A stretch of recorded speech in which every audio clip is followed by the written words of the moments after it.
ออกมาเปิดใจนี่มักหนุ่มๆทางใดเป็นพิเศษทางฝั่งไทยทางต่างประเทศก็ได้อืมักหักกันแล้วนี่เจ้าสะดวกไปอยู่น้ำเพิ่นบ่หรือว่าอยู่เพื่อนเจ้าพี่ถ้าว่าเพิ่นอยากให้ไปอยู่น้ำเพิ่นก็สามารถไปอยู่ได้ก็มีหยังอยากฝากถึงหนุ่มๆที่สิเข้ามาบ่คันว่าโสดมีหยังหันหน้าก็เฮ็ดวิดีโอนอกกันเรามักศึกษาอย่างจันทร์นะเพราะคนโสดแล้วบ่มีเมียดีๆบ่มักตัวอีหยังกันหันหน้าคันว่าเห็นคลิปเจ้าเห็นคลิปน้องเลยมักหันหยังก็เสร็จมาเล่นมาลงกันก็ได้โดยก็ประมาณนี้เนาะโดยบ่มักคนมาตัวมาหลอกเนาะขอบคุณโสดอีลีพร้อมเลยพร้อมลงกันยังทันสิหันถ้าพอห้างก็ให้บอกว่าพอห้างพอหมายก็ว่าบอกพอหมายเนาะมีลูกติดอีหยังซั่นสิบ่เป็นอีหยังเขาแค่เว้าความจริงหั่นน่ะรับได้เนาะบ่รังเกียจเนาะ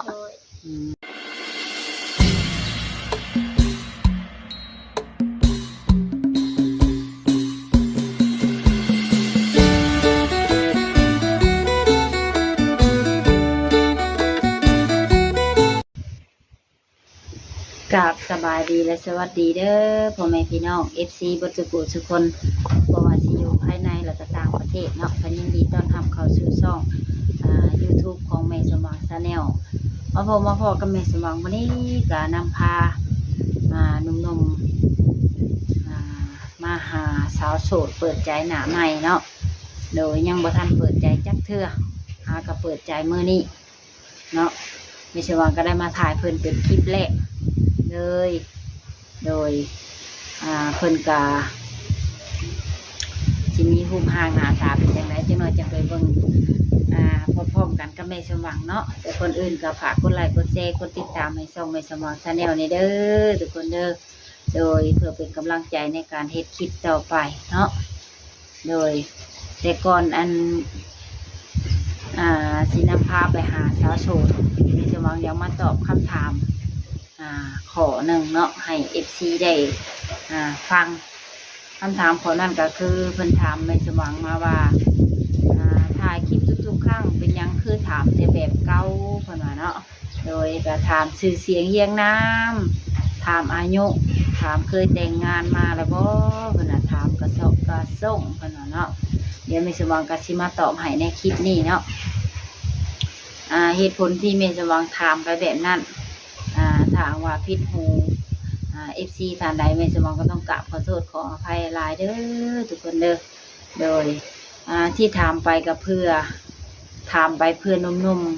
ๆหรือว่า FC ทุกท่านบางเทื่อเพิ่นอยากฮู้เนาะแม่สมหวังก็เป็นตัวแทนของ FC ก็เลยตั้งคำถามแบบนั้นขึ้นมาเพื่อให้ FC เบิ่งแล้วก็ได้เข้าใจเช่นว่าชื่อเสียงเฮียงนามอายุแต่ก็เคยแต่งงานแล้วบ่มีลูกจักคนอีหยังประมาณนี้หมายความว่าถามประวัติส่วนตัวของเพิ่นเนาะก็ถามเพื่อ FC หลายๆท่านเนาะทุกคน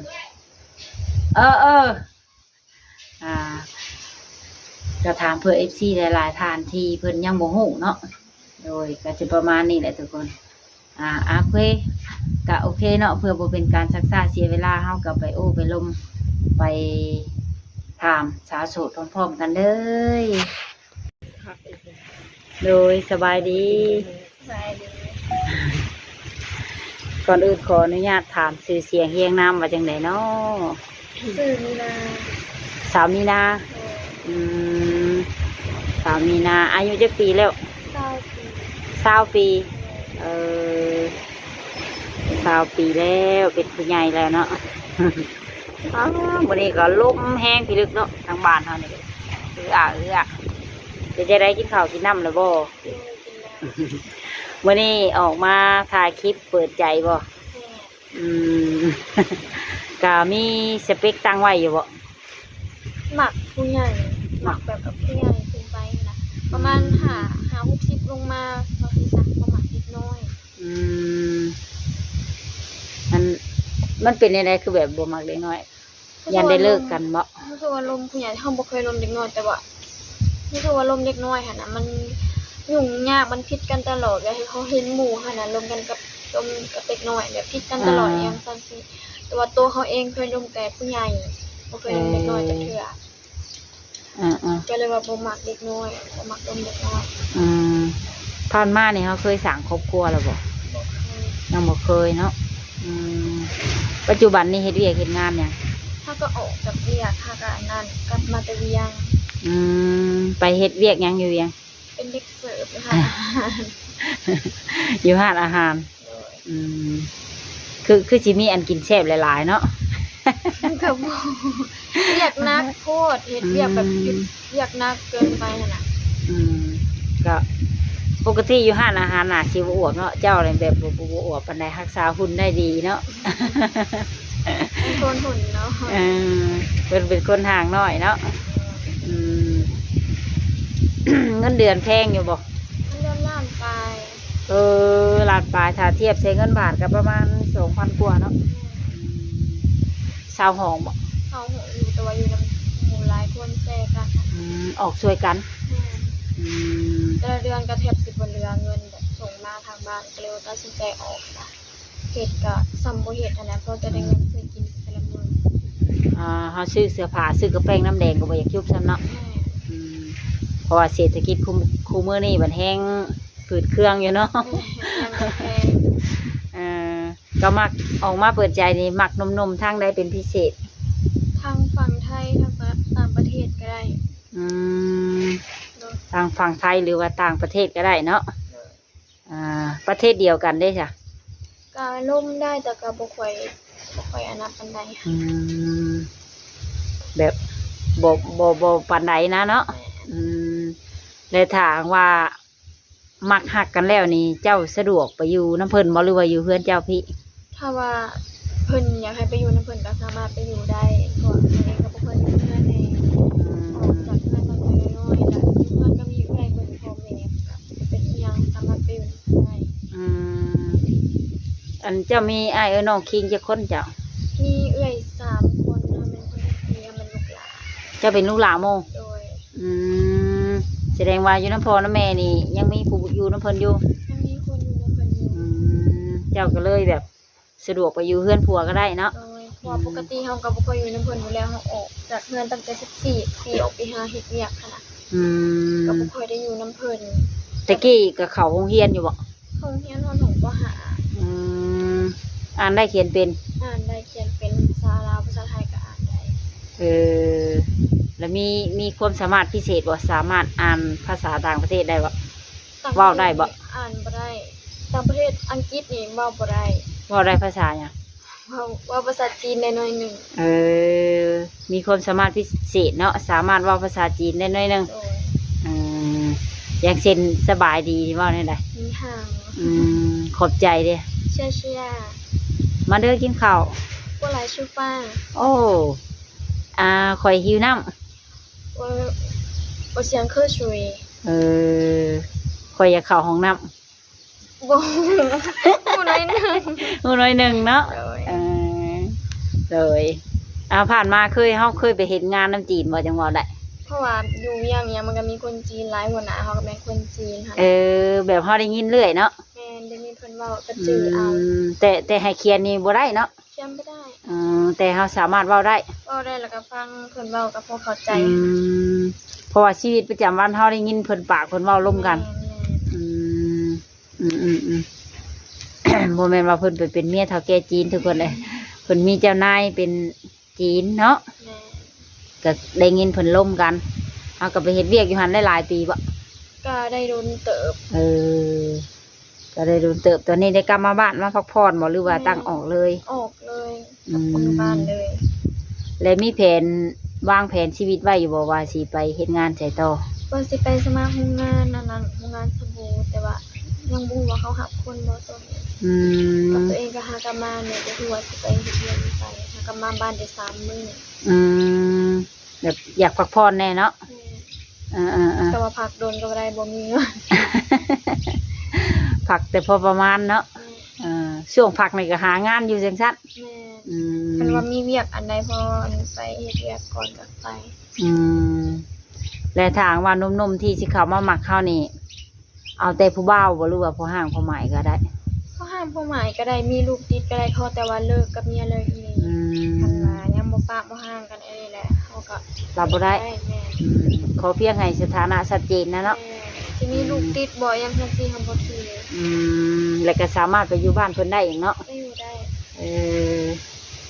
โอ้เจ้าถือว่ามีจิตใจเป็นผู้ใหญ่เนาะมักผู้ใหญ่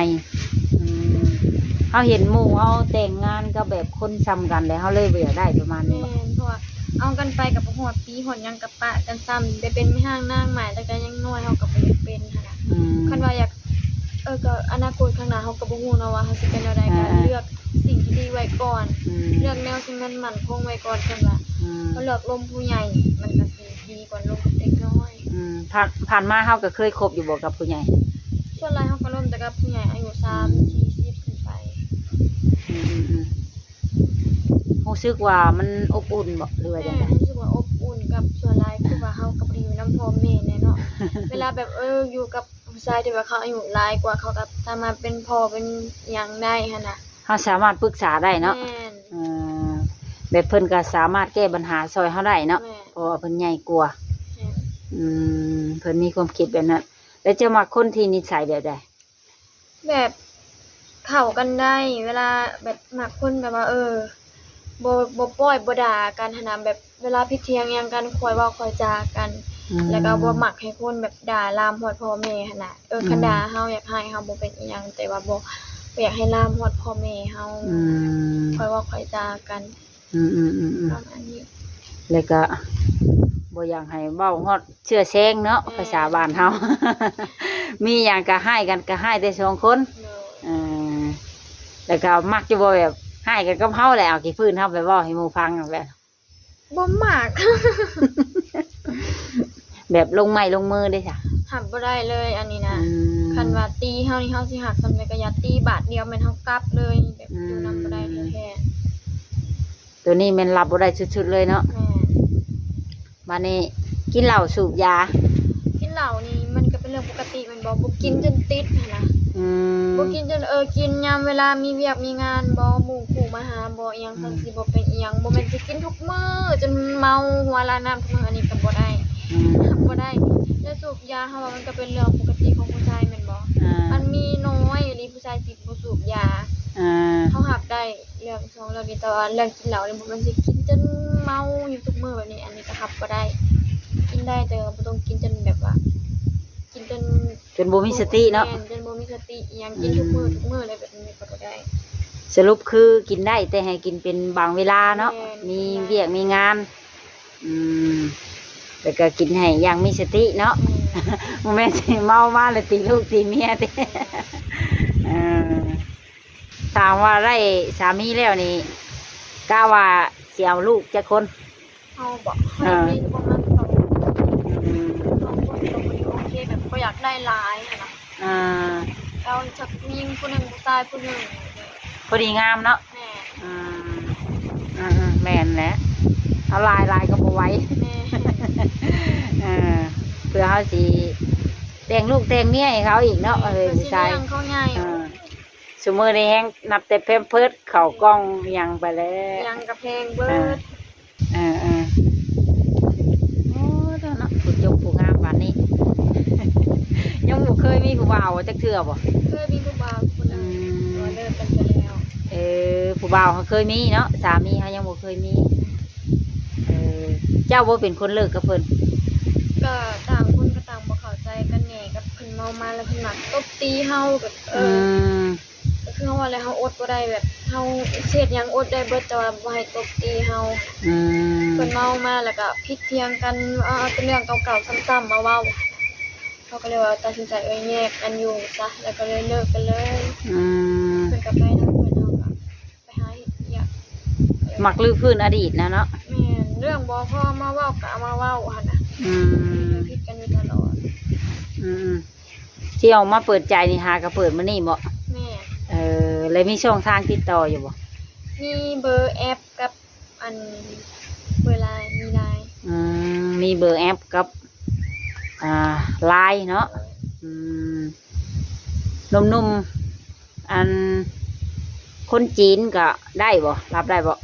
คนจีนก็ว่าได้ ก็เพราะว่าน้องเพิ่นก็มี พรสวรรค์พิเศษเนาะสามารถเว้าได้เล็กหน่อยเนาะกินข้าวบ่อย่างนั้นนี่เล็กหน่อยได้ โอ้ถือว่าเก่งแน่เนี่ยคอยอยู่มาจะป่านนี้คอยยังเว่าบริเวณ ประเทศไทยเขายังไม่ได้เคยไปหาเงินไปเถื่อบอก ยังบ่ได้ไปจะไปอยู่แต่ว่าอันนั้นบ่มีเงินบัตร ก็คิดอยากไปอยู่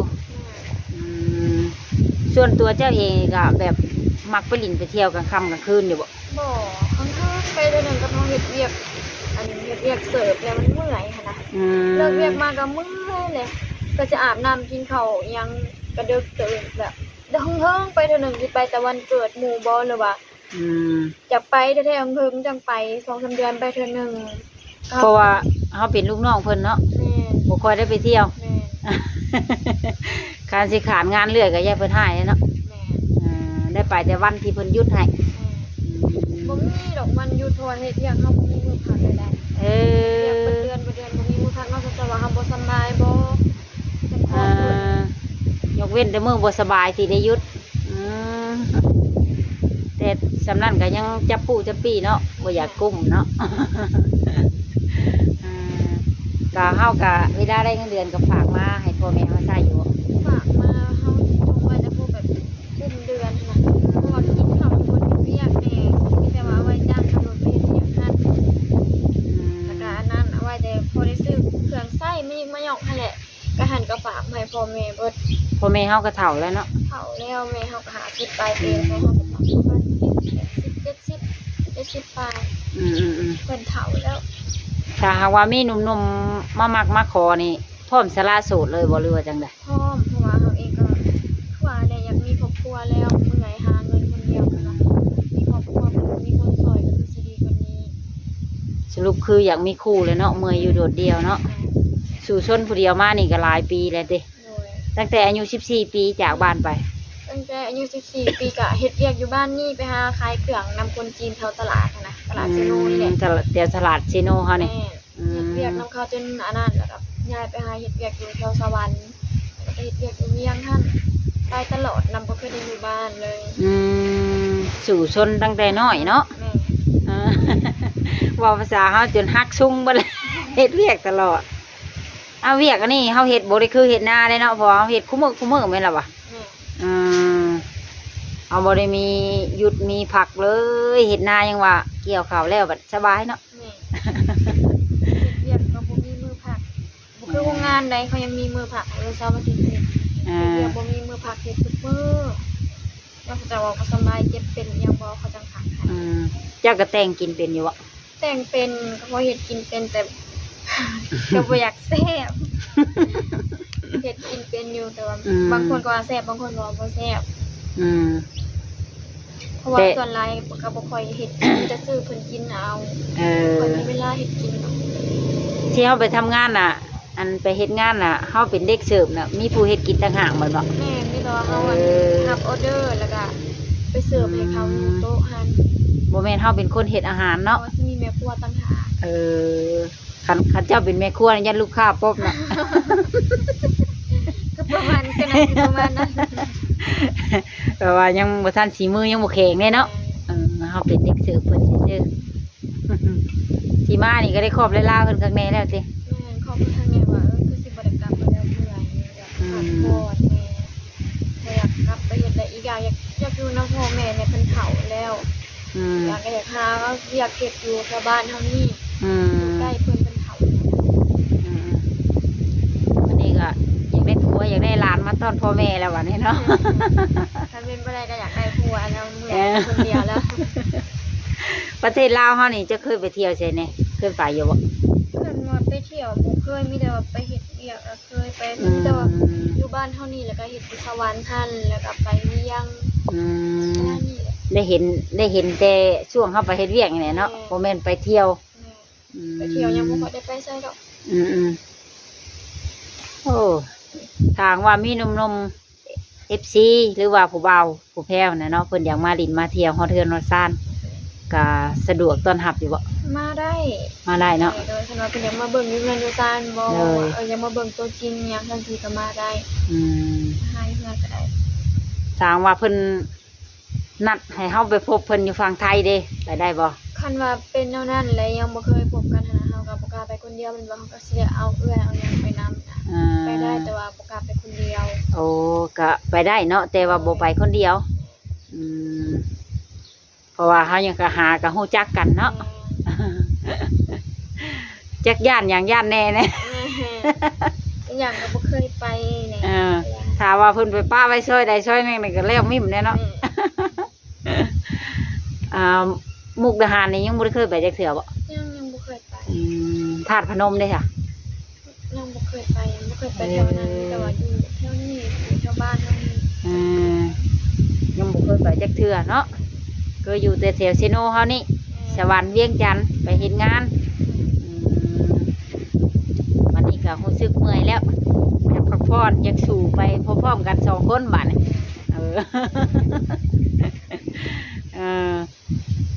บ้านเฮานี่ค่าดองแพงบ่ ก็มีคนแพงคนถือกันแหละบางคนก็แพงบางคนก็เขางามเขาก็แพงสำหรับเฮาว่าเอาแบบพอสมตัวเองอะ ว่าสำหรับเจ้าเองนี่นะ แม่นเพราะว่า7-80 ล้านก็พอแล้วตัวเองก็บ่ได้งามขนาดนั้นหั้นน่ะเอาลายก็ยันผสมเพิ่น ยันนักอายเพิ่นเนาะ แม่น ชุมเอื้อยชุมมันเจ้านี่เอาผัวเบ่แล้วเนาะ แม่น ยังแต่เจ้า ขายบ่ขาดแล้วเจ้านี่ บ่งามเลยลูกสาวหลายขี้ลายบ่ดูแล้วมันจะเอา ลูกสาวหลามูลขอดมันยังขายบ่ขาดอยู่เนาะ เป็นจังไดเด้เลือกเก่งบ่หรือว่าจังไดเนาะ ก็บ่ได้บ่ค่อยเลือกแล้วส่วนหลายคันว่าเฮาเฮ็ดเวียกหั่นแล้วสิบ่ค่อยวนนำไผก็เป็นเวียกแล้วบัดนี้คิดว่าตัวเองก็อายุหลายแล้วล่ะอยากมีครอบครัวอยากสร้างครอบครัวแล้วคันว่าเป็นไปได้ก็คันว่ามีคนอยากเอาค่ะเขาก็พอ หมู่รุ่นเดียวกันนี่น่าสิมีครอบครัวเบิดเลยแต่มึงเนาะ แม่นบางคนก็มีลูกแล้วคือรุ่นเฮานี่ก็บางคนก็มีลูกมีหยังเบิดแล้ว เฮาไปเล่นกับหมู่นี่เฮาก็คิดได้เนาะ เขาอุ้มลูกมาเล่นน้ำเฮามีเฮาคนเดียวไปเล่นบ่มีลูกบ่มีหยังนำเขาแต่คิดอีกอย่างหนึงก็อีกอย่างหนึง ก็ได้มีเวลาไปหันไปหนีเนาะ แม่ คำคิดใช่ว่าหมู่มีลูกบัดคิดแน่นึงเองว่าเนี่ย แม่ หมูมีลูกไว้บัดได้ใช้แล้วว่าแล้วเนาะก็บ่เป็นหยังก็ยังบ่ได้ถือว่าเฒ่าดอกสำเจ้ายังหนุ่มยังน้อยอยู่20 ปียังบ่เฒ่า ก็มีหยังอยากฝากถึงหนุ่มๆที่สิเข้ามาบ่ คันว่าโสดมีหยังหั่นน่ะก็เฮ็ดวิดีโอน้องกันเรามักศึกษาตาอย่างซั่นนี่หั่นน่ะพอคนโสดแล้วบ่มีเมียดีๆบ่มักตัวอีหยังกันหั่นน่ะคันว่าเห็นคลิปเจ้าเห็นคลิปน้องเลยมักคักอยากก็เสร็จมาเล่นมาลงกันก็ได้ โดยก็ประมาณนี้เนาะ โดย บ่มักคนมาตัวมาหลอกเนาะ ขอบคุณโสดอีลีพร้อมเลยพร้อมลมกันยังคันสิหั่นน่ะ ถ้าพอห้างก็ให้บอกว่าพอห้างพอหมายก็ว่าบอกพอหมายเนาะ มีลูกติดอีหยังซั่นสิบ่เป็นอีหยังขอแค่เว้าความจริงหั่นน่ะ รับได้เนาะบ่รังเกียจเนาะ โดย ก็โอเคสำหรับคลิปนี้ก็สิได้ขอจบคลิปไว้เพียงเท่านี้ก่อนเด้อโดยไว้พบกันใหม่มื้อหน้าเนาะโดยสบายดีก็โอเคเนาะทุกคนสำหรับคลิปนี้ก็สิได้ขอจบคลิปไว้เพียงเท่านี้เด้อทุกคนเด้อโดยนี่ก็ล้มเกมในต้นกล้วยอีบาบเนาะทางว่าคลิปนี้เนาะภาพใดคำบอกคำจาใดเป็นบทสุภาพในสมองก็ต้องกราบขอโทษขออภัยหลายๆเด้อทุกคนเด้อโดยแล้วก็ต้องกราบขอบคุณFC ทุกท่านที่เข้ามาเบิ่งแต่ต้นจนจบเนาะขอให้ FC ทุกท่านจงอยู่ดีมีแรงสุขภาพแข็งแรงอายุมั่นขวัญยืนเด้อทุกคนเด้อความเจ็บบ่ให้ได้ความไข้บ่ให้มีเนาะให้มีแต่ความสุขกายสบายใจเฮงๆรวยๆโดยเนาะสาธุสำหรับคลิปนี้ก็สิได้ขอจบคลิปไว้เพียงเท่านี้ก็ไว้พบพ่อกันใหม่ในคลิปหน้าเนาะสำหรับคลิปนี้ก็สิได้กล่าวคำว่าสบายดีบ๊ายบาย